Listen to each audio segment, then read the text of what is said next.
Major runway crash. Air Canada jet crashes into fire truck at LaGuardia.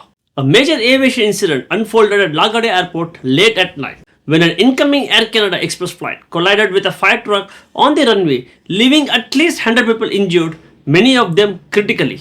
Now let's explore this story in detail and uncover the facts on our AI podcast. So imagine a massive airport fire truck just speeding across a dark, completely rain-slicked runway. Right. And it's racing to save the passengers of a crippled 737. Sounds terrifying already. Yeah, but now imagine that the exact vehicle that was sent to prevent a disaster actually becomes the direct cause of one. Wow. Yeah. Welcome to the deep dive.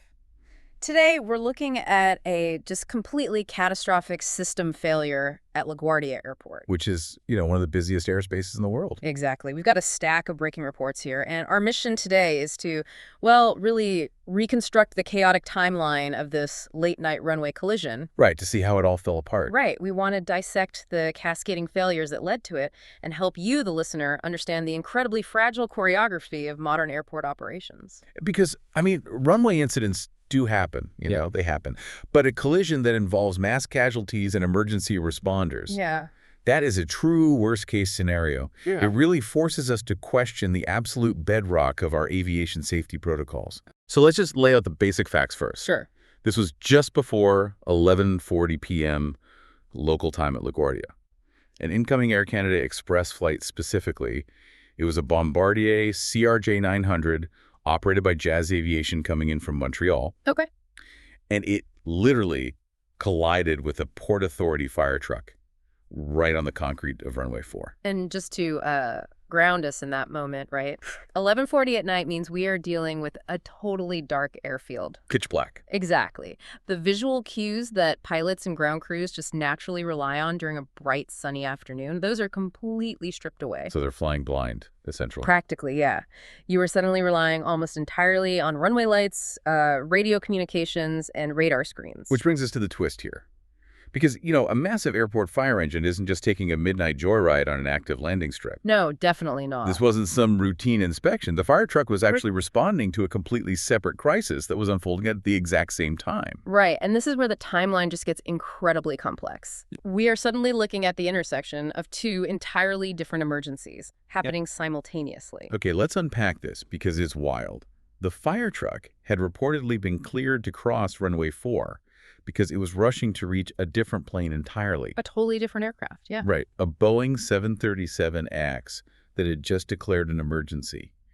And according to the reports, there was a strange odor on board this 737X. Right, like a toxic smell. Yeah, and it was so severe that it was actually making the flight attendants ill. What's fascinating here is the psychological and operational phenomenon of cognitive overload in air traffic control. Cognitive overload. Yeah. So when an aircraft declares an emergency like that 737MX with the toxic odor, it demands an immense amount of immediate attention. Because lives are actively in danger. Exactly. And the human brain, well, it only has so much processing power, right? Right.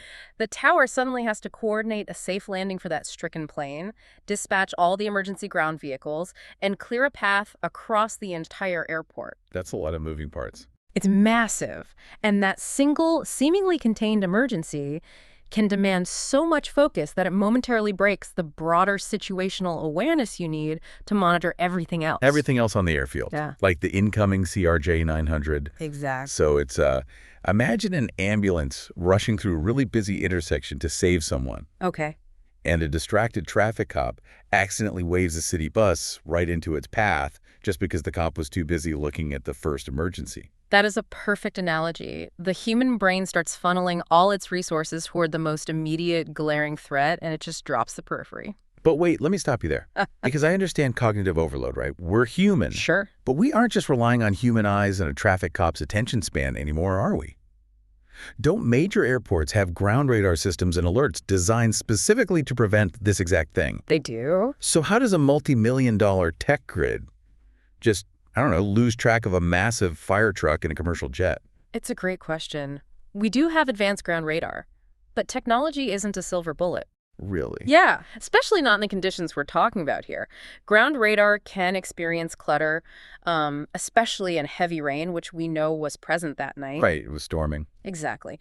But more importantly, a screen can flash, and an alarm can beep all at once, but a human being still has to perceive that alarm. Oh, I see. They have to process what it means and then physically key the microphone to yell, "Stop." And if they're distracted? Right. If that human is already task-saturated, experiencing what psychologists call auditory exclusion because they are so intensely focused on the 737 MX, that alarm might as well not even exist. Wow. Just wow. Okay, so that brings us to the exact moment of impact. Yeah. Flight tracking data clocked the incoming CRJ 900 at an estimated 39 kilometers per hour when it hit the truck. Right. Now, to you listening in your car, 39 kilometers per hour, which is about 24 miles per hour, probably sounds like a slow neighborhood cruise. It sounds like nothing. Yeah, it sounds like the fender bender at a stoplight. But we really have to look at the physics of mass versus speed here. Right, is it's an airplane. Yeah. 39 kilometers per hour in a passenger sedan is a minor accident. But 39 kilometers per hour involving a commercial aircraft weighing tens of thousands of pounds, It's a totally different ballgame it is a catastrophic transfer of kinetic energy. because it's hitting an airport fire truck, which, let's be clear, is not a normal truck. Precisely. These are heavily armored, multi-ton machines specifically designed to carry thousands of gallons of water and dense foam. So it's basically a tank. Basically, yeah. Yeah. Hitting one of those is akin to an aluminum tube striking a concrete wall. At 39 kilometers per hour, an aircraft that heavy possesses massive momentum. Even though it's already landed. Right, it is still bleeding off energy during its landing rollout. It cannot just swerve or stop on a dime. Especially a jet that size. Exactly. A CRJ-900 has a wingspan and a turning radius that makes sudden, evasive maneuvers on the ground physically impossible. The tires would just skid. So you have a completely distracted tower and a blind runway. When those two vehicles inevitably meet, what does the physics of that impact actually look like for the people inside? It's violent. Because the facts here are just grim. You have around 100 passengers on board that CRJ-900. And the reports note multiple passengers sustained injuries, with several of them in critical condition. Which is exactly what you would expect when that much kinetic energy is violently arrested in less than a single second. Yeah. Passengers are thrown forward against their belts, unsecured items become projectiles. It's chaos. But the truly tragic irony of this entire situation is who else was hurt. Right. The 4 firefighters from the Port Authority Police Department inside that truck, they were critically injured. It's awful. The pilot and co-pilot of the CRJ-900 suffered serious injuries, and other officers reportedly sustained broken limbs. The very people who are highly trained to rush toward a burning plane and save passengers. They became the victims in an instant. Exactly. That leaves the passengers on that CRJ-900 uniquely vulnerable in those crucial, terrifying minutes immediately after the crash. It is a profound failure of the safety net. The immediate response network was essentially decapitated upon impact. Because the rescuers are out of commission. Right. The people meant to facilitate the rescue now required rescuing themselves. And to make matters infinitely worse, the reports indicate this incident occurred during heavy weather. And heavy weather acts as a massive threat multiplier in these scenarios. Oh, absolutely. Right, because bad weather doesn't just cause the initial accident. It actively hampers the rescue afterwards. Let's break down how that actually works on the ground. Well, first, just consider the tarmac itself. Heavy rain creates a thick layer of water on the concrete. So it's slippery. Right. It drastically reduces braking friction. So when the pilots of the CRJ-900 finally saw the truck and slammed on the brakes, the aircraft's anti-lock systems would have really struggled for grip. Just sliding right into it. Exactly. Extending their stopping distance right into the vehicle. And second, heavy weather completely obscures the view from the control tower. Oh, right. The tower's high up. Yeah, the air traffic controller sitting high up in the glass box. They might only know a collision happened because they heard the crunch over the radio or maybe saw a fireball. Not because they could actually visually see the vehicles hitting each other. Exactly. And it severely reduces visibility for the backup emergency crews trying to navigate to the wreckage. Right. It makes the tarmac slick, which slows down the whole evacuation process for the passengers trying to escape. It's a nightmare. It turns an already chaotic situation into an absolute logistical nightmare. I mean, there are unverified videos circulating on social media right now. You can see the aircraft's nose severely damaged, just completely tilted upward into the dark sky as passengers were evacuating into this pouring rain. And that visual tells us a lot about the mechanics of the evacuation. Well, that tilted nose suggests the front landing gear likely collapsed, or was completely shear off during the collision with that heavy fire engine. Which fundamentally changes the physics of escaping the plane, right? Absolutely. If the nose is tilted high up, the rear of the aircraft is slammed low to the ground. Oh, wow. Right. That changes the angle of the emergency deployment slides. Right. A slide at the front door might be dangerously steep, pitching passengers down way too fast. And the back. A slide at the back might be too shallow or entirely unusable because it's basically on the pavement. That is terrifying. You are asking 100 people to evacuate down fabric slides from a structurally compromised, oddly angled fuselage in the pouring rain, in the pitch black. Without the primary fire rescue team there to catch them at the bottom? Exactly. The fact that the casualty count wasn't higher is a massive testament to those flight attendants and the passengers themselves. Okay, so what does this all mean? For you listening right now, maybe you're nowhere near New York, maybe you're prepping for a meeting in Chicago, or packing for a flight out of London tomorrow. Right. Why does a single disabled plane on a runway in Queens actually matter to your travel plans? If we connect this to the bigger picture, Yeah. the physics of airport logistics dictate that an airport is never an isolated island. It's connected to everything. It is a critical, highly sensitive node in a global grid. Following the crash, the Federal Aviation Administration issued an immediate ground stop at LaGuardia Airport. Which means absolutely nothing takes off and nothing lands. Nothing. The reports noted that all incoming flights were either instantly diverted to other airports or forced to return to their origins. Yeah. And the notices suggested LaGuardia could remain closed until 1800 GMT. Now, let's translate that for a second. Please do. 1800 GMT means 2.000 EM local time in New York the following day. That is essentially an entire morning and afternoon of operations just completely wiped out. It is a massive window of time to be offline. When an airport like LaGuardia goes dark for that long, you don't just lose a runway. What do you use? You displace hundreds of planes, crews, and resources globally. So walk us through the mechanics of that bottleneck. Yeah. How does a closed runway in New York trap someone sitting in Dallas? Think of an airplane as a baton in a relay race. Okay. That plane is scheduled to fly from Miami to LaGuardia to Dallas and then maybe to Los Angeles. Got it. If the LaGuardia leg is canceled, the plane never reaches Dallas. So the passengers in Dallas waiting for that exact plane miss their connections to Tokyo or Frankfurt. But it's not just the metal tube, right? It's the humans flying it. Precisely. The flight crews are strictly regulated by the FAA regarding how many hours they can legally work without sleep. Their duty limits. Right, duty limits. Yeah. If a crew is diverted to Philadelphia because they can't land at LaGuardia, they might sit on the tarmac for hours. Just waiting. Yeah, and suddenly they time out.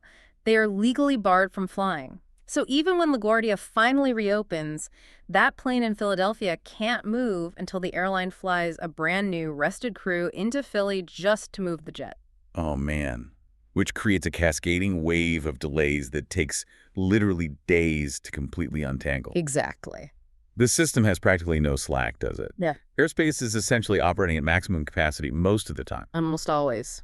So one tragic failure in the dark in New York ripples outward until someone's vacation in Europe or their business trip in Asia is suddenly canceled. Because every piece of that grid relies on the assumption that the other pieces are functioning exactly as planned. Here's where it gets really interesting. Okay. Now that we understand the sheer scale of this disaster, both locally on the tarmac and globally across the grid, the natural conclusion is to look forward. Right, the investigation. Exactly. Yeah. How are authorities going to figure out who or what is to blame? Yeah. Because in aviation, there's almost never just a single bad apple. No, aviation disasters are rarely caused by one single mistake. It's always a chain of events. It's like that concept investigators always talk about, the Swiss cheese model. Oh, yes. A classic. Imagine stacking several slices of Swiss cheese. Each slice represents a layer of defense, right? You've got the pilots, the controllers, the procedures, the radar technology. Right. And each slice has holes in it, representing the inevitable flaws in those defenses. Because nothing is perfect. Right. Humans make mistakes, radar glitches. Exactly. But most of the time, the holes don't line up. A controller makes a mistake, but a pilot catches it. Or a pilot misses something, but the radar beeps. The layers protect each other. Right.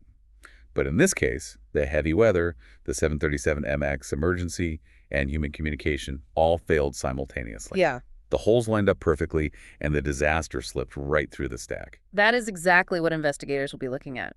While authorities haven't released an official cause yet, the investigation is undoubtedly going to zero in on 3 critical pillars to find out how those holes aligned. What are the 3 pillars? First, runway clearance procedures. Second, the communication between air traffic control and the ground vehicles. And third, the exact weather conditions and visibility at the time of impact. And when we talk about communication, it's not just about whether someone spoke over the radio. Yeah, not at all. It's about exactly what was said and exactly how it was perceived by the person listening on the other end. This raises an important question, actually. What was the exact phrasing of the clearance given to that Port Authority fire truck? Right. The investigation is going to hinge on the split-second audio recordings between the tower and the fire engine. Did the tower explicitly say, cross runway 4? Exactly. Was that clearance tragically ill-timed by a controller suffering from the cognitive overload we discussed? Or did the tower give a clearance meant for a completely different vehicle and the fire truck misunderstood it in the heat of the moment? That's horrifying to think about. You also have to wonder about the visual confirmation on the ground. Usually, a pilot clears an intersection visually before crossing. They do, yes. But with the heavy weather, the rain on the windshield, the darkness, why didn't the CRJ-900 pilots see a massive fire engine? I mean, it's a huge truck with flashing lights. Because a modern airport at night is just a sea of lights. A sea of lights. Yeah, think about it. You have blue taxiway lights, green centerline lights, white runway edge lights, flashing amber beacons on baggage carts everywhere. Oh, wow. I never really thought about that. Right. And when you add heavy rain, those lights smear and reflect across the wet concrete. The flashing lights of the fire truck likely just blended right into the visual noise of the airport. Like camouflage, almost. Exactly. By the time the pilot's brains processed that one set of lights was an obstacle on the runway and not just another fixture in the distance, well, that 39-kilometer-per-hour momentum had already sealed their fate. So investigators are going to have to basically reconstruct that exact perspective. Exactly. They will pull the cockpit voice recorders to hear what the pilots were saying. And the data recorders. Yep. They'll pull the flight data recorders to see exactly when the brakes were applied. They will pull the ground radar tracks to see the exact speed and trajectory of the fire truck. And the audio from the tower. Right. To hear the cadence and tone of the controller's voice, they will literally overlay all of these data points millisecond by millisecond to find the exact moment the situational awareness fractured. It is just a stark, devastating reminder of the incredible invisible choreography required to keep millions of travelers safe every single day. It really is. We take it for granted. You look out the window and it all just looks like a well-oiled machine. But next time you are sitting in a window seat, taxiing in the dark, watching those blue and green lights slide past your window. Remember what's really happening out there. Right, remember that you are participating in a highly complex, incredibly high-stakes system. And when multiple variables like severe weather and a parallel, unexpected emergency collide, that choreography can collapse in a matter of seconds. It leaves us with a really critical concept to consider for the future, too. Good. We know that human situational awareness can and will eventually fracture under the weight of severe weather and concurrent high-stress emergencies. Right, humans aren't perfect. The cognitive overload we discussed isn't a lack of training. It is a fundamental human limitation. So what's the solution? Well, the question we have to ask ourselves moving forward is this. Are we approaching a point where our infrastructure needs to evolve beyond relying solely on human communication and visual confirmation? Like using AI. Maybe. Should airports implement automated physical AI-driven barriers on runways? Physical barriers, like on the tarmac. Yeah, literal mechanisms that pop up out of the concrete to actively and physically block a cleared ground vehicle from crossing a threshold if the system detects an incoming plane on an imminent collision course. Wow, that would change everything. Think about it. We trust computers to fly the planes. Maybe it's time we trust them to physically guard the pavement. Okay, one question for you. What exactly led to the collision between Air Canada Express flight and a fire truck on the runway at LaGuardia Airport? And could this incident have been prevented with better coordination and safety checks? Don't forget to comment it. Thanks.